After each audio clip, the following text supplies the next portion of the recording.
Jewish humor. Jewish humor is the long tradition of humor in Judaism dating back to the Torah and the Midrash from the ancient Middle East, but generally refers to the more recent stream of verbal and often anecdotal humor of Ashkenazi Jews, which took root in the United States over the last 100 years, including in secular Jewish culture. European Jewish humor in its early form developed in the Jewish community of the Holy Roman Empire, with theological satire becoming a traditional way of clandestinely opposing Christianization.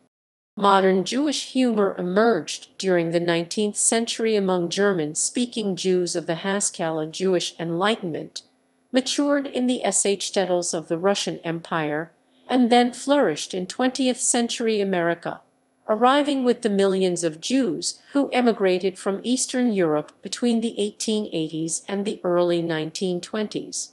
Beginning with vaudeville and continuing through radio, stand-up comedy, film, and television, a disproportionately high percentage of American, German, Time estimated in 1978 that 80% of professional American comics were Jewish. Jewish humor, while diverse, favors wordplay, irony, and satire, and its themes are highly anti-authoritarian, mocking religious and secular life alike. Sigmund Freud considered Jewish humor unique in that its humor is primarily derived from mocking of the in-group Jews rather than the other. However, rather than simply being self-deprecating, it also contains a dialectical element of self-praise. History. Jewish humor is rooted in several traditions. Recent scholarship places the origins of Jewish humor in one of history's earliest recorded documents, the Hebrew Bible, as well as the Talmud. In particular, the intellectual and legal methods of the Talmud, which uses elaborate legal arguments and situations often seen as so absurd as to be humorous, in order to tease out the meaning of religious law. Hillel Halkin, in his essay about Jewish humor, traces some roots of the Jewish self-deprecating humor to the medieval influence of Arabic traditions on the Hebrew literature by quoting a witticism from Yehuda al-Harazi's Takamoni. A later Sephardic tradition centered on a Nasreddin-derived folk character known as Joha. A more recent one is an egalitarian tradition among the Jewish communities of Eastern Europe, which the powerful were often mocked subtly, rather than attacked overtly, as Saul Bellow once put it. Oppressed people tend to be witty. Jesters known as badchins used to poke fun at prominent members of the community during weddings, creating a good-natured tradition of humor as a leveling device. Rabbi Moshe Waldox, a scholar of Jewish humor, argued, "You have a lot of sh talk, or jab humor, which is usually meant to deflate pomposity or ego, and to deflate people who consider themselves high and mighty." But Jewish humor was also a device for self-criticism within the community, and I think that's where it really was the most powerful. The humorist, like the prophet, would basically take people to task for their failings. The humor of Eastern Europe especially was centered on defending the poor against the exploitation of the upper classes or other authority figures. So rabbis were made fun of, authority figures were made fun of, and rich people were made fun of. It really served as a social catharsis. After Jews began to migrate to America in large numbers, they, like other minority groups, found it difficult to gain mainstream acceptance and obtain upward mobility. As Lenny Bruce lampooned, he was charming. They said, "Come on, let's go watch the Jew be charming." The newly developing entertainment industry, combined with the Jewish humor tradition, provided a potential route for Jews to succeed. One of the first successful radio sitcoms, The Goldbergs, featured a Jewish family. As radio and television matured, many of its most famous comedians, including Jack Benny, Sid Caesar, George Burns, Eddie Cantor, Jack Carter, Henny Youngman, Milton Berle, and Jerry Lewis, were Jewish. The Jewish comedy tradition continues today, with Jewish humor much entwined with that of mainstream humor, as comedies like Seinfeld, Curb Your Enthusiasm, and Woody Allen films indicate. Sigmund Freud, in his jokes and their relation to the unconscious, among other things, analyzes the nature of Jewish jokes. Types. Religious humor. Befits a community to which religion was so important, much humor centers on the relationship of Judaism to the individual Jew and the community.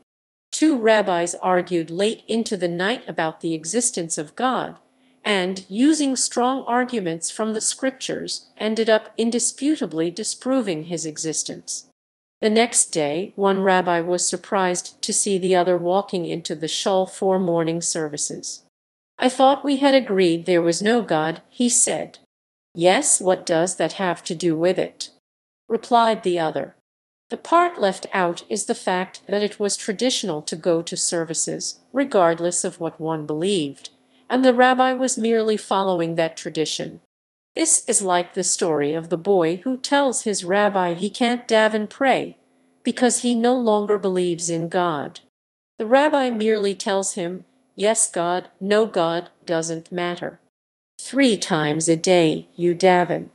Assimilation. The American Jewish community has been lamenting the rate of assimilation and absence of their children as they grow into adults. 2 rabbis were discussing their problems with squirrels in their synagogue attic. One rabbi said, "We simply called an exterminator, and we never saw the squirrels again." The other rabbi said, "We just gave the squirrels a bar mitzvah, and we never saw them again." Or, the rate of Jewish intermarriage is a serious problem. Scientists estimate that unless something can be done to stop intermarriage, in 100 years, the Jewish people will be reduced to a race of gorgeous blondes. Self-deprecating. Jews often mock their own negative stereotypes. Question: how can you always spot a convert to Judaism? Answer: that's easy. They are the only normal ones in the congregation. Wit. Similarly, in the tradition of the legal arguments of the Talmud, one prominent type of Jewish humor involves clever, often legalistic. Q. Is one permitted to ride in an airplane on the Sabbath? A. Yes, as long as your seat belt remains fastened. In this case, it is considered that you are not riding, you are wearing the plane. Tales of the Rebbes. Some jokes make fun of the Rebbe miracle stories and involve different Hasidim bragging about their teacher's miraculous abilities. 3 Hasidim are bragging about their Rebbes. "My Rebbe is very powerful. He was walking once, and there was a big lake in his path. He waved his handkerchief, and there was lake on the right, lake on the left, but no lake in the middle." To which the second retorted, "That's nothing. My Rebbe is even more powerful. He was walking once, and there was a huge mountain in his path. He waved his handkerchief, and there was mountain on the right, mountain on the left, no mountain in the middle." Said the third, "Ha! That is still nothing. My Rebbe is the most powerful. He was walking once on Shabbos Saturday, the holy day in Judaism, on which it is forbidden to handle money, and there was a wallet crammed full of cash in his path. He waved his handkerchief, and it was Shabbos on the right, Shabbos on the left, but not Shabbos in the middle." Or, Caesar said to Joshua ben Hananiah, "Why does the Sabbath dish have such a fragrant odor?" Joshua said, "We have a certain spice called Shabbat Shevet that we put in it." "Let me have some," he requested. Joshua replied, "For those who observe Shabbat, it works. For those who don't, it doesn't." The lives of the early Hasidim, while not funny in and of themselves, are rich in humorous incidents. The dealings between rabbis, tzaddikim, and peasants form a rich tapestry of lore. Eastern European Jewish humor. A number of traditions in Jewish humor date back to stories and anecdotes from the 19th century. Chelm. Jewish folklore makes fun of the Jewish residents of Chelm, Yiddish, KLM, Hebrew, KHLM, often transcribed as Helm in eastern Poland, for their foolishness. These stories often center on the wise men and their silly decisions, similarly to the English wise men of Gotham or the German Schildberger. The jokes were almost always about silly solutions to problems. Some of these solutions display foolish wisdom reaching the correct answer by the wrong train of reasoning, while others are simply wrong. Many of these stories have become well known thanks to storytellers and writers such as Isaac Bashevis Singer, a Nobel Prize-winning Jewish writer in the Yiddish language, who wrote The Fools of Chelm, and their history published in English translation in 1973, and the great Soviet Yiddish poet Opsy Dries, who wrote stories in verse. The latter achieved great popularity in the Soviet Union in Russian and Ukrainian translations, and were made into several animated films. Other notable adaptations of folklore Chelm stories into the mainstream culture are the comedy Chelmer Kakhamam, The Wise Men of Chelm by Aaron Zeitlin, The Heroes of Chelm 1942 by Shlomo Simon, published in English translation as The Wise Men of Helm Solomon Simon 1945, and More Wise Men of Helm Solomon Simon 1965, and the book Chelmer Kakhamam by Y. Trunk. The animated short film comedy Village of Idiots also recounts Chelm tales. Alan Mandelbaum's Chelm Axioms, The Maxioms of Chelm, David R. Godine, 1978, treats the wise men less as fools than as an etched Chelm of true scholars who, in their narrow specialized knowledge, are nonetheless knowledgeable but lacking sense. The poetry of Chelm Axioms is supposedly the discovered lost manuscripts of the wise men of Chelm. Here are a few examples of a Chelm tale. It is said that after God made the world, he filled it with people. He sent off an angel with 2 sacks, one full of wisdom and one full of foolishness. The second sack was much heavier. So after a time it started to drag. Soon it got caught on a mountaintop, and so all the foolishness spilled out and fell into Chelm. One Jewish Chelm resident bought a fish on Friday in order to cook it for Sabbath. He put the live fish underneath his coat, and the fish slapped his face with his tail. He went to the Chelm court to submit a charge, and the court sentenced the fish to death by drowning. In Chelm, the shams used to go around waking everyone up for minyan communal prayer in the morning. Every time it snowed, people would complain that, although the snow was beautiful, they could not see it in its pristine state, because by the time they got up in the morning, shams had already trekked through the snow. The townspeople decided that they had to find a way to be woken up for minyan without having the shams making tracks in the snow. The people of Chelm hit on a solution. They got 4 volunteers to carry the shams around on a table when there was fresh snow in the morning. That way, the shams could make his wake-up calls, but he would not leave tracks in the snow. The town of Chelm decided to build a new synagogue. So, some strong, able-bodied men were sent to a mountaintop to gather heavy stones for the foundation. The men put the stones on their shoulders and trudged down the mountain to the town below. When they arrived, the town constable yelled, "Foolish men! You should have rolled the stones down the mountain." The men agreed this was an excellent idea. So they turned around, and with the stones still on their shoulders, trudged back up the mountain and rolled the stones back down again. A young housewife living in the town of Chelm had a very strange occurrence. One morning, after buttering a piece of bread, she accidentally dropped it on the floor. To her amazement, it fell buttered side up. As everyone knows, whenever a buttered piece of bread is dropped on the floor, it always falls buttered side down. This is like a law of physics. But on this occasion it had fallen buttered side up, and this was a great mystery which had to be solved. So all the rabbis and elders and wise men of Chelm were summoned together, and they spent 3 days in the synagogue fasting and praying and debating this marvelous event among themselves. After those 3 days they returned to the young housewife with this answer: "Madam, the problem is that you have buttered the wrong side of the bread." The sexton of the synagogue decided to install a poor box so that the fortunate might share their wealth with the needy. On Shabbos Eve, he announced to the congregation that a new opportunity for a mitzvah was available. But one member complained, "It will be so easy for the ganef's thieves to steal from the box." The sexton thought long and hard that night, and announced the next day that he had found a solution. Pointing upward, he showed the poor box was now suspended from a chain at the ceiling, high, high, high overhead. "But now how do we put money in the box?" The next week the congregation saw the wonderful solution. A lovely circular stairway now ascended to the poor box, making it easy to contribute. Herschel Ostropoler, also known as Herschel of Ostropol, was a legendary prankster who was based on a historic figure.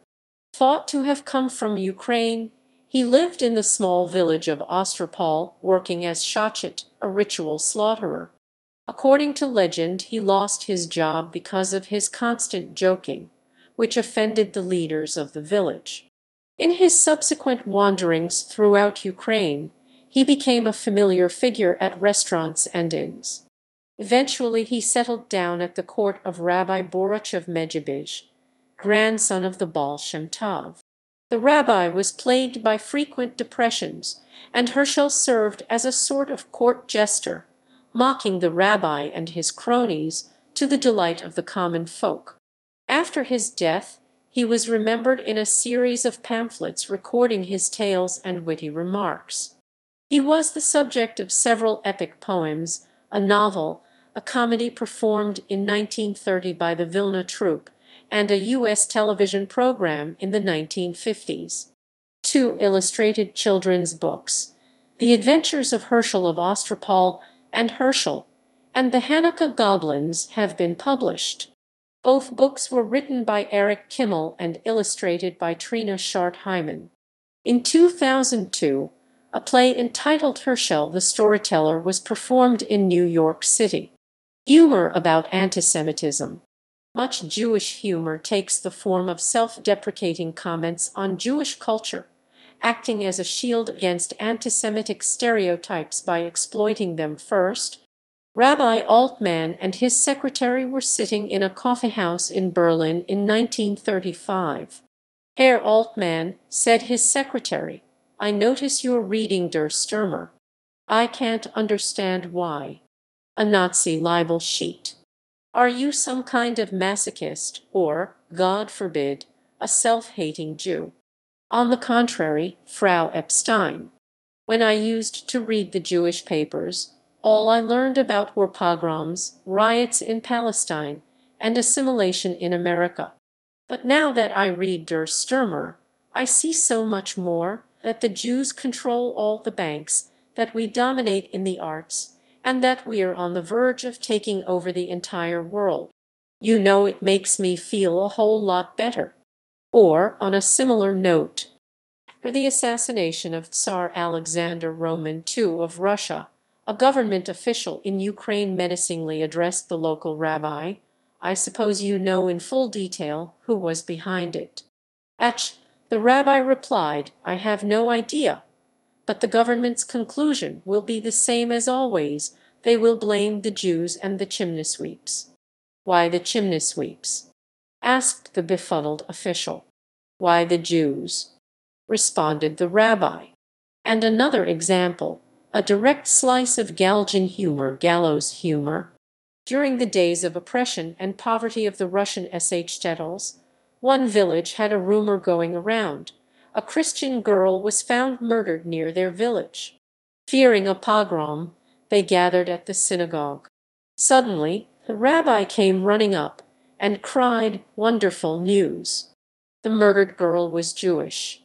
There is also humor originating in the United States, such as this joke. During World War II, a sergeant stationed at Fort Benning gets a telephone call from a prejudiced woman. "We would love it," she said, "if you could bring 5 of your soldiers over to our house for Thanksgiving dinner." "Certainly, ma'am," replied the sergeant. "Oh, just make sure they aren't Jews, of course," said the woman. "Will do," replied the sergeant. So, that Thanksgiving, while the woman is baking, the doorbell rings. She opens her door and, to her horror, 5 black soldiers are standing in front of her. "Oh, my!" she exclaimed. "I'm afraid there's been a terrible mistake." "No, ma'am," said one of the soldiers. "Sergeant Rosenblum never makes mistakes. This one combines accusations of the lack of patriotism and avarice, post-Soviet Russia." Rabinovich calls the Pamiat headquarters. "Is it true that we Jews sold out Mother Russia?" "Damn right, you filthy kike." "Oh, good. Could you tell me where I might get my share?" American Jewish humor. Role of Yiddish. Some Yiddish words may sound comical to an English speaker. Terms like Shnuk and Shmendrik, Schlemiel and Schlemazel, often considered inherently funny words, were exploited for their humorous sounds, as were Yinglish Shm reduplication constructs such as fancy schmancy. Yiddish constructions such as ending sentences with questions became part of the verbal wordplay of Jewish comedians. About religion. One common strain of Jewish humor examines the role of religion in contemporary life, often gently mocking the religious hypocrite. For example, a Reform rabbi was so compulsive a golfer that once, on Yom Kippur, he left the house early and went out for a quick 9 holes by himself. An angel who happened to be looking on immediately notified his superiors that a grievous sin was being committed. On the 6th hole, God caused a mighty wind to take the ball directly from the tee to the cup, a miraculous shot. The angel was horrified. "A hole in one," he exclaimed. "You call this a punishment, Lord?" Answered God with a sly smile, "So who can he tell?" Or on differences between Orthodox, conservative, and Reform movements. An Orthodox, a conservative, and a Reform rabbi are each asked whether one is supposed to say a brach blessing over a lobster, non-kosher food, normally not eaten by religious Jews. The Orthodox rabbi asks, "What is this lobster thing?" The conservative rabbi doesn't know what to say, muttering about responsa. The Reform rabbi says, "What's a brach?" In particular, Reform Jews may be lampooned for their rejection of traditional Jewish beliefs. An example from one of Woody Allen's early stand-up routines. "We were married by a Reform rabbi in Long Island. A very Reform rabbi. A Nazi."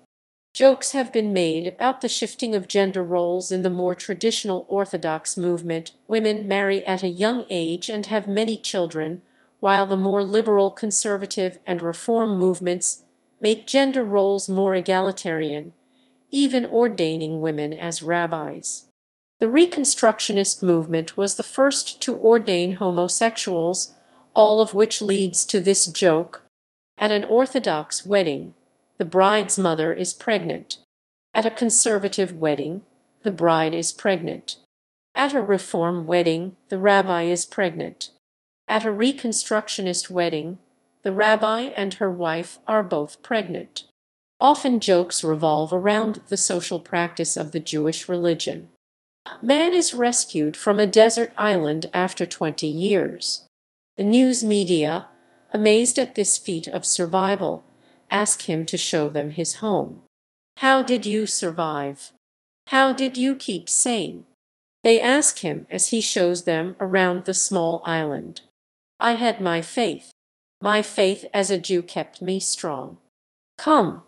He leads them to a small glen where stands an opulent temple, made entirely from palm fronds, coconut shells, and woven grass. The news cameras take pictures of everything, even a Torah made from banana leaves and written in octopus ink. This took me 5 years to complete. Amazing. And what did you do for the next 15 years? Come with me. He leads them around to the far side of the island. There, in a shady grove, this one took me 12 years to complete. But sir, asks the reporter, why did you build 2 temples? This is the temple I attend. That other place. Ha! I wouldn't set foot in that other temple if you paid me. As with most ethnicities, jokes have often mocked Jewish accents, at times gently, and at others quite harshly. One of the kinder examples is: one early winter morning, Rabbi Bloom was walking beside the canal when he saw a dog in the water, trying hard to stay afloat. It looked so sad and exhausted that Rabbi Bloom jumped in, and after a struggle, managed to bring it out alive. A passerby who saw this remarked, "That was very brave of you. You must love animals. Are you a vet?" Rabbi Bloom replied, "And what did you expect? Of course I'm a vet. I'm a freezing cold as well." About Jews. Jewish humor continues to exploit stereotypes of Jews, both as a sort of in-joke and as a form of self-defense. Jewish mothers' cheapness, hypochondria, and other stereotyped habits are all common subjects. Frugality has been frequently singled out. An old Jewish beggar was out on the street in New York City with his tin cup.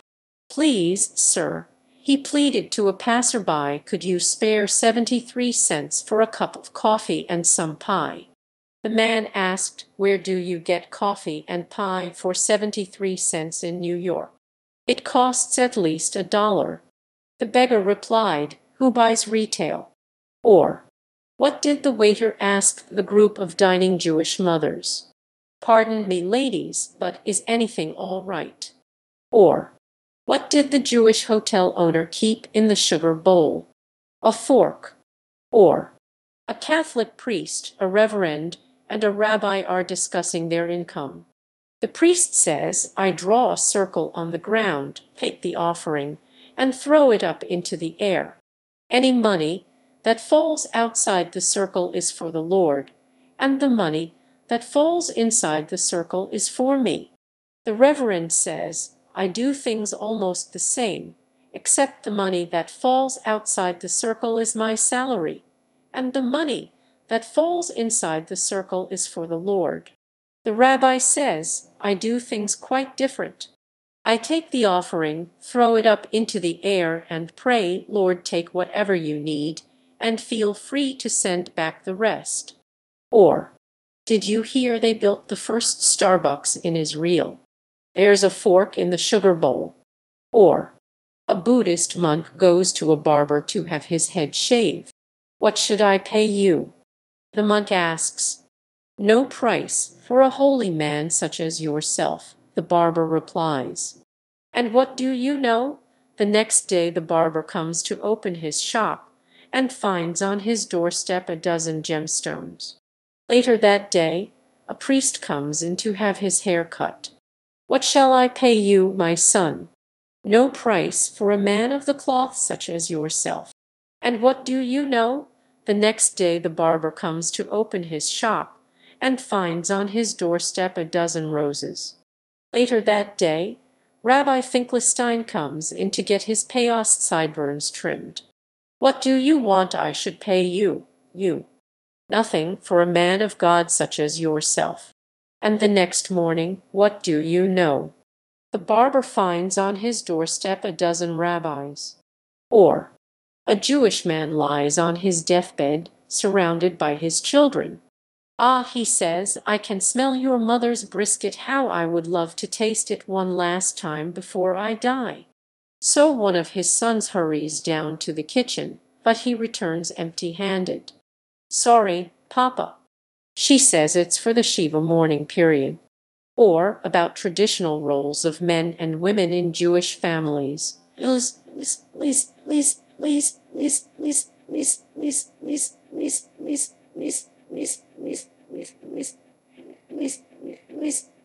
A boy comes home from school and tells his mother he got a part in the school play. "That's wonderful," says the mother. "Which part?" "The part of a Jewish husband," says the boy proudly. Frowning, the mother says, "Go back and tell them you want a speaking role."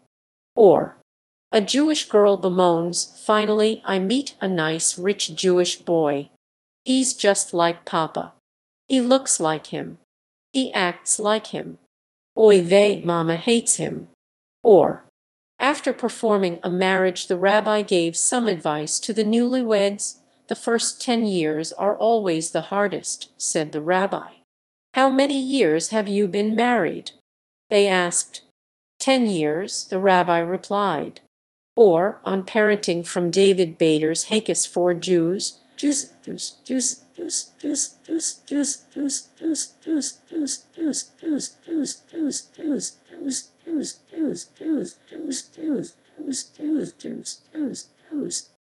one Nobel Prize so much to ask from a child?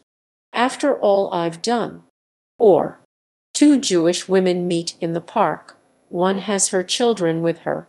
"Oh, how beautiful your children are," says the other woman. "And how old are they now?" "Well, the lawyer's 4 and the doctor's 3. Or, "Sarah, how's that boy of yours?" "David. Ach, don't ask, he's living in Miami with a man named Miguel." "That's terrible. I know, why couldn't he find a nice Jewish boy?" Or, Miriam and Sharon, longtime friends, are catching up on one another's lives by telephone. "But that's enough about me," says Miriam. "I hear your son Isaac has a very successful neurology practice in Brooklyn." "Yes, yes," says Sharon. "I could cavell for days." Continues Miriam, "and that's to say nothing of Yeuven, our first Jewish president of the United States. And he's your son." "Ah, yes," replies Sharon, disappointment creeping into her voice. "Yeuven, the one who's not a doctor." Regarding hypochondria, a Frenchman, a German, and a Jew walk into a bar. "I'm tired and thirsty," says the Frenchman. "I must have wine." "I'm tired and thirsty," says the German. "I must have beer." "I'm tired and thirsty," says the Jew. "I must have diabetes." Or, on kvetching complaining, a Jewish man in a hospital tells the doctor he wants to be transferred to a different hospital.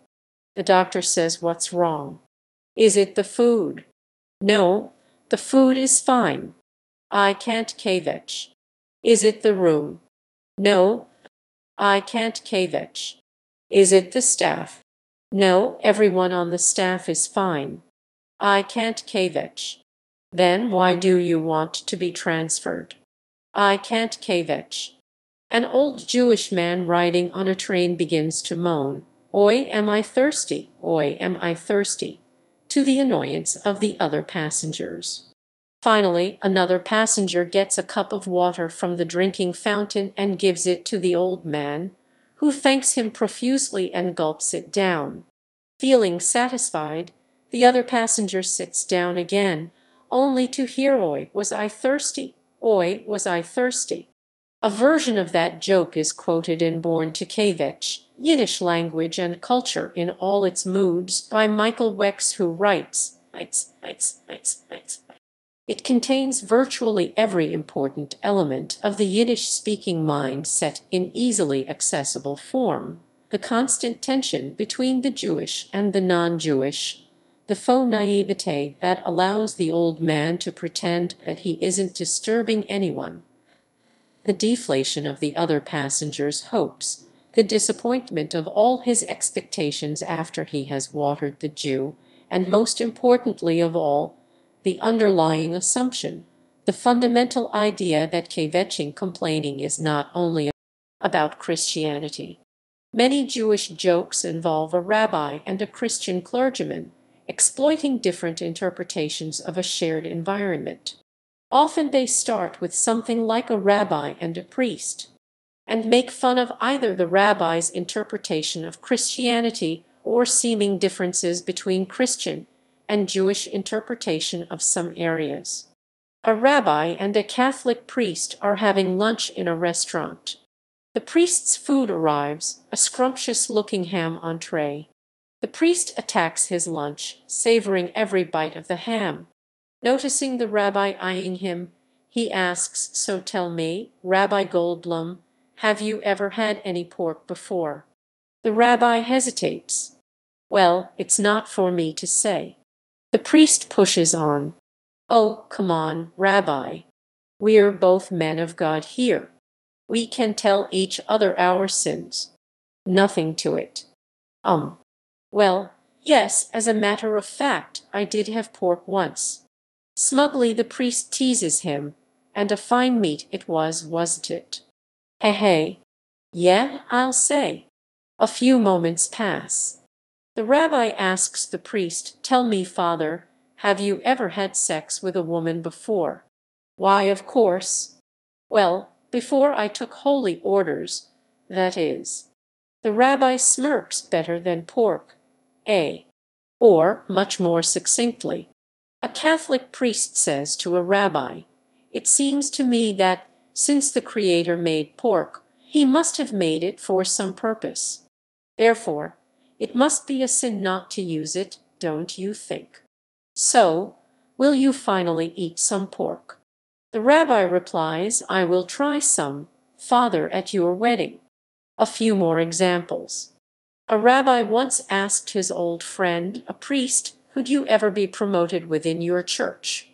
The priest says, thoughtfully, "Well, I could become a bishop." The rabbi persists, "And after that?" With a pause for consideration, the priest replies, "Maybe I could be a cardinal, even." And then, after thinking for some time, the priest responds, "Someday I may even rise to be the pope." But the rabbi is still not satisfied. And then, with an air of incredulity, the priest cries, "What more could I become?" God himself. The rabbi says quietly, "One of our boys made it." Or, a rabbi is on his deathbed, and a friend asks him if he has any last requests. The rabbi asks his friend to find him a Catholic priest so that he might convert. Confused, his friend asks, "Rabbi, why? You have been a great teacher and leader of your followers, and you have led a good and honorable Jewish life. Why would you want to become a Catholic now, before you die?" He says, "Better one of them than one of us." Note: this joke is also seen with an Irish Catholic replacing the rabbi, and a Protestant minister replacing the Catholic priest. Or, a rabbi, a minister, and a priest were playing poker when the police raided the game. Turning to the priest, the lead police officer said, "Father Murphy, were you gambling?" Turning his eyes to heaven, the priest whispered, "Lord, forgive me for what I am about to do." To the police officer, he then said, "No, officer, I was not gambling." The officer then asked the minister, "Pastor Johnson, were you gambling?" Again, after an appeal to heaven, the minister replied, "No, officer, I was not gambling." Turning to the rabbi, the officer again asked, "Rabbi Goldstein, were you gambling?" Shrugging his shoulders, the rabbi replied, "With whom?" Or, a minister told his friend Rabbi Goldman, "Last night, I dreamed of the Jewish heaven. It was a slum, and it was overflowing with people running, playing, talking, sitting, doing all sorts of things. But the dream and the noise was so terrific that I woke up." The rabbi said, "Really? Last night, I dreamed of the Protestant heaven. It was a nice, proper suburb, with neatly trimmed lawns, and houses all neatly lined up." "And how did the people behave?" asked the minister. "What people?" Or, A Catholic priest is called away by a family emergency one day while on duty attending confession. Not wanting to leave the confessional unattended, he asks his friend, a rabbi from the synagogue across the street, if he can fill in for him. The rabbi says he wouldn't know what to do, so the priest agrees to stay with him for a few minutes and show him the ropes. They enter their half of the confessional together, and soon enough, a woman enters and says, "Father, forgive me, for I have sinned." "What did you do?" asks the priest. "I have committed adultery," she replies. "How many times?" continues the priest. "3 times. Do 3 Hail Marys, put $5 in the poor box, and sin no more," finishes the priest. The woman leaves, and not long after a man enters and says, "Father, forgive me, for I have sinned." "What did you do?" "I have committed adultery." "How many times?" "3 times. Do 3 Hail Marys, put $5 in the poor box, and sin no more." The man leaves.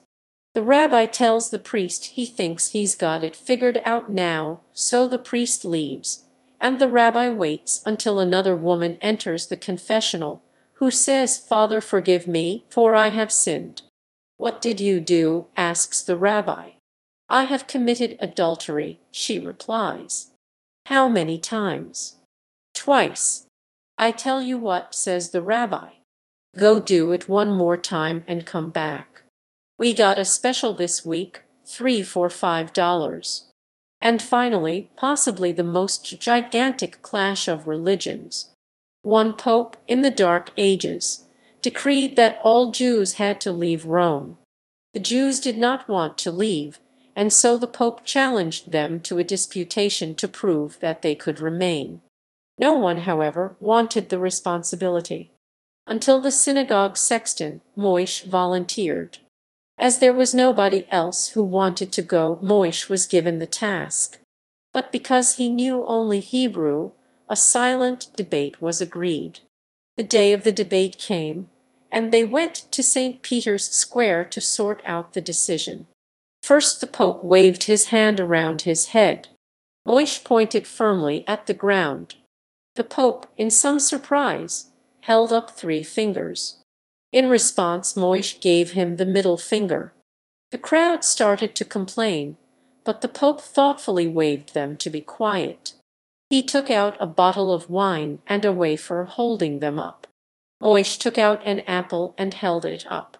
The Pope, to the people's surprise, said, "I concede. This man is too good. The Jews can stay." Later, the Pope was asked what the debate had meant. He explained, "First, I showed him the heavens, to show that God is everywhere. He pointed at the ground to signify that God is right here with us. I showed him 3 fingers for the Trinity. He reminded me that there is one God common to both our religions. I showed him wine and a wafer for God's forgiveness. With an apple, he showed me original sin." The man was a master of silent debate. In the Jewish corner, Moish had the same question put to him by his fellow Hebrew speakers, and answered, "It was all nonsense, really. First, he told me that this whole town would be free of Jews. I told him, go to hell. We're staying right here. Then, he told me we had 3 days to get out. I told him just what I thought of that proposal. An older woman asked, 'But what about the part at the end?' 'That,' said Moish with a shrug. Then we had lunch. About anti-Semitism. Moish and Sally are passing a Catholic church and see a sign that reads 'Convert to Catholicism, $50 cash.' Moish turns to his friend Sally and says, 'Hey, I'm going to try it.' He enters the church and returns a few minutes later. 'So, did you convert? What was it like?' Sally eagerly asks. 'It was nothing,' says Moish. 'I walked in, priest sprinkled holy water on me, and said, "You're a Catholic." "Well,' says Sally, 'and did you get the $50? Replies Moish, Is that all you people think about? However, current events, situations, traditions, and cultural factors which are unique to the country make it hard to understand the joke for someone who is not aware of the events being referred to. Jewish humor in the Soviet Union. See Russian jokes in general, or more specifically Rabinovich jokes, Russian Jewish jokes, Russian political jokes, also history of the Jews in Russia and the Soviet Union. Q. Rabinovich, what is a fortune? A fortune is to live in our socialist motherland. Q. And what's a misfortune? A misfortune is to have such a fortune. Or, an old Armenian is on his deathbed. My children, remember to defend the Jews. Why Jews? Because if they are gone, we will be next. Or, an old Jewish man is picked up by the Stalinist police and brought in for questioning. Q. Where were you born? A. St. Petersburg. Q. Where do you live? A. Leningrad. Q. Menacingly, where would you like to die? A. St. Petersburg. Or, in the last years of the Soviet Union. Q. Comrade Lev, why now, just when things are getting better for your people, are you applying for an exit visa to make Aliyah to Israel? A. Well, comrade, there are two reasons. One is that my next-door neighbor is Pamiat, and he tells me that after they get rid of you communists, they are coming next after the Jews. Q. But they will never get rid of us communists. A. I know, of course you are right. And that's the other reason. Or, an old Jewish man was finally allowed to leave the Soviet Union to emigrate to Israel. When he was searched at the Moscow airport, the customs official found a bust of Lenin. Customs, what is that? Old man, what is that? What is that? Don't say what is that. Say who is that? That is Lenin, the genius who thought up this workers' paradise. The official laughed and let the old man through. The old man arrived at Tel Aviv airport, where an Israeli customs official found the bust of Lenin. Customs, what is that? Old man, what is that? What is that? Don't say what is that. Say who is that? That is Lenin, the Sanafavich. I will put him on display in my toilet for all the years he prevented an old man from coming home. The official laughed and let him through. When he arrived at his family's house in Jerusalem, his grandson saw him unpack the bust. Grandson, who is that? Old man, who is that? Who is that? Don't say who is that. Say what is that? That, my child, is 8 pounds of gold. Israeli humor. Israeli humor featured many of the same themes as Jewish humor elsewhere, making fun of the country and its habits, while containing a fair bit of gallows humor as well, as a joke from a 1950 Israeli joke book indicates. An elderly man refuses to leave for the air raid shelter till he can find his dentures. His wife yells at him, "What, you think they are dropping sandwiches?" Israelis' view of themselves. An Israeli, a Brit, a Russian. A reporter comes by and asks, "Excuse me, but can I get your opinion on the recent grain shortage in the Third World?" The Brit asks, "What's a shortage?" The Vietnamese asks, "What's grain?" The Russian asks, "What's an opinion?" The American asks, "What's the Third World?" The Israeli asks, "What's excuse me?" As a note, this is not strictly an Israeli joke. The Israeli can be replaced by other stereotypically rude or overbearing people, for example, New Yorkers, or those used to being treated as second-rate citizens, with little effect on the joke. Or, a man dies and comes up to the heavenly court to be judged. An angel informs him that he has to serve some time in hell, but not to worry. He can choose between 3 different hells: French hell, American hell, and Israeli hell. Asks the man, "What's the difference?" Answers the angel, well, in French hell, everyone spends the day walking along the boulevards and feasting in bistros. Then, at midnight, everyone is placed in the most boiling hot water until morning. The man, oi, sounds terrible. The angel, it is. The man, so what's American hell? The angel, well, in American hell, everyone spends the day watching movies and eating fast food.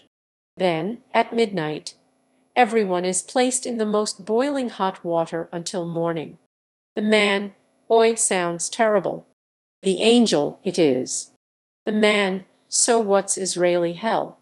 The angel, well, in Israeli hell, you live on a kibbutz. You wake up at dawn to work all day in the fields. At lunch you get some bread and cheese.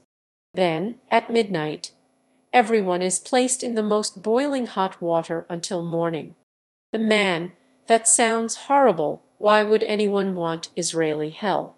The angel, midnight isn't exactly midnight. The water isn't exactly hot. We could probably work out some sort of deal and maybe get you a schnitzel. Finally, in a clash of rabbinical humor and Israeli humor, a rabbi dies and goes up to the gates of heaven. Before he's let in, the angel in charge has to consult with God for a long period of time if he deserves a place in heaven. As the rabbi is waiting, an Israeli bus driver approaches the gates of heaven.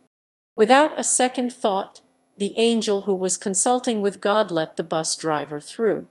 The rabbi points at the bus driver and yells, "Hey, how come he gets in so quickly? He's a simple bus driver, while I'm a rabbi." The angel explains, "Dear rabbi, you don't understand. When you would be giving your sermon during the prayer services, your whole congregation would fall asleep.